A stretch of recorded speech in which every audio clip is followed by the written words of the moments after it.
Hello everyone, myself Rahul Chhabra, and in previous topic we have discussed about the properties of charge, in which we have discussed that two charges, if the charges are in same nature, then force will be repulsive, and if the charges is of opposite nature, then force will be attractive. But how much force will be applied between these two charges?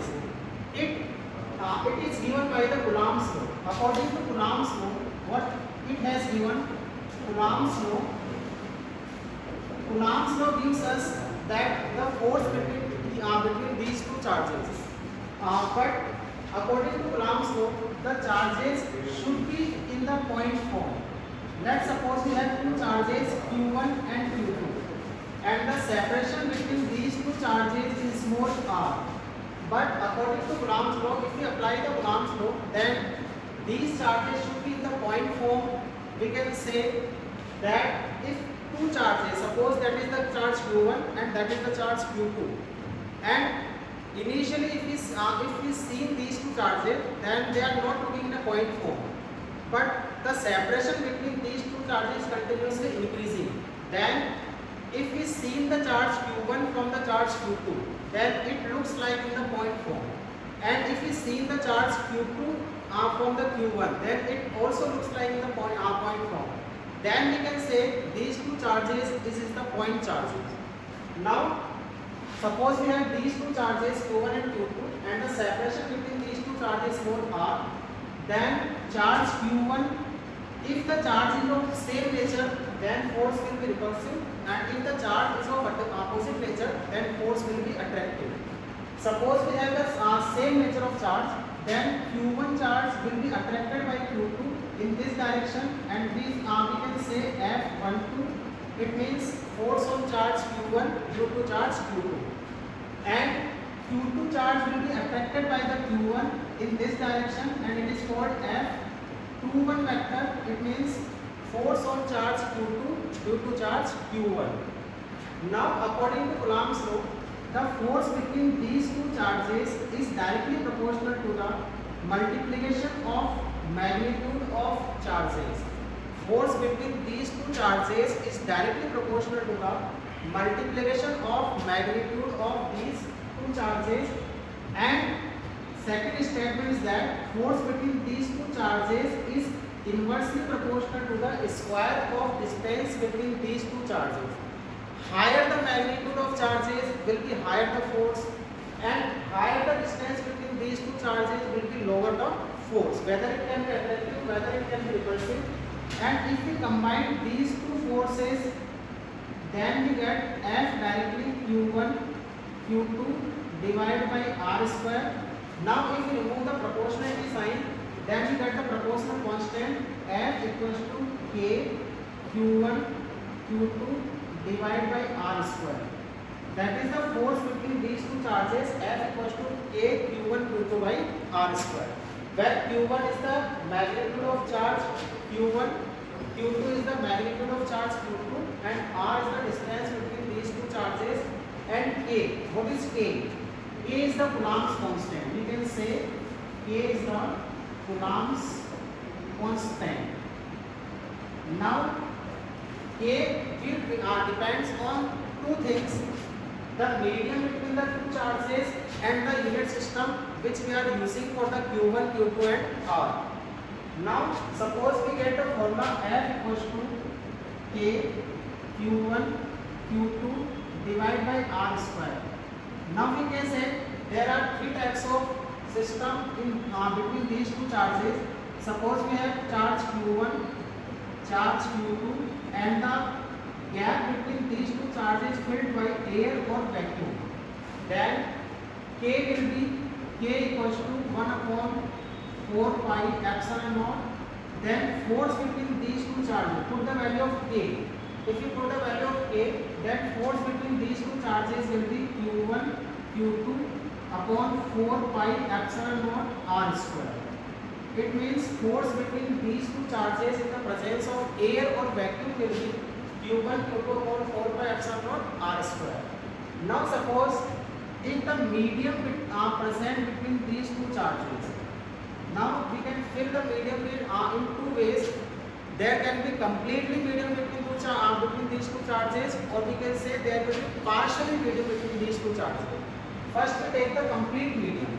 If the complete medium filled between these two charges, suppose the medium is completely filled between the charges, then if the charge that is Q1, charge that is Q2, and we can say a medium is completely filled between these two charges, and the permittivity of this medium is small e, then K will be K equals to 1 upon 4 pi epsilon, then force in the presence of medium will be Q1 Q2 upon 4 pi epsilon r square, where epsilon is the permittivity of medium and epsilon also R0 is the permittivity of air, or we can say permittivity of vacuum.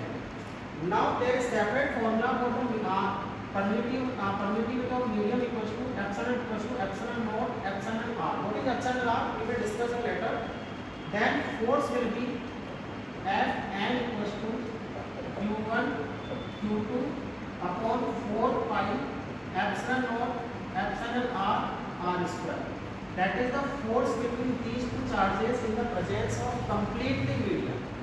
Now we can replace this formula by Q1 Q2 upon 4 pi epsilon r square, Q1 Q2 upon 4 pi epsilon r square. It can be replaced by the F air, then F medium will become F air upon epsilon r. That is the second formula for force between these two charges in the presence of medium, F air upon epsilon r. Now if the medium is filled partially, it means there is not completely medium, means complete space between these two charges not filled by the medium. We can say, suppose that is the charge Q1, that is the charge Q2, and we can say the medium is partially filled between these two charges. We can say that there is a medium like just a glass of water or just a glass slab, that is the thickness T. The thickness of this medium is small t. Now the force between these two charges will become F partial medium. When partial medium present between these two charges, then force will be Q1 Q2 upon 4 pi epsilon naught r minus t plus t under root epsilon r is whole square. Q1 Q2 upon 4 pi epsilon naught r minus t plus t under root epsilon r whole square. That is the force between these two charges in the presence of partially medium.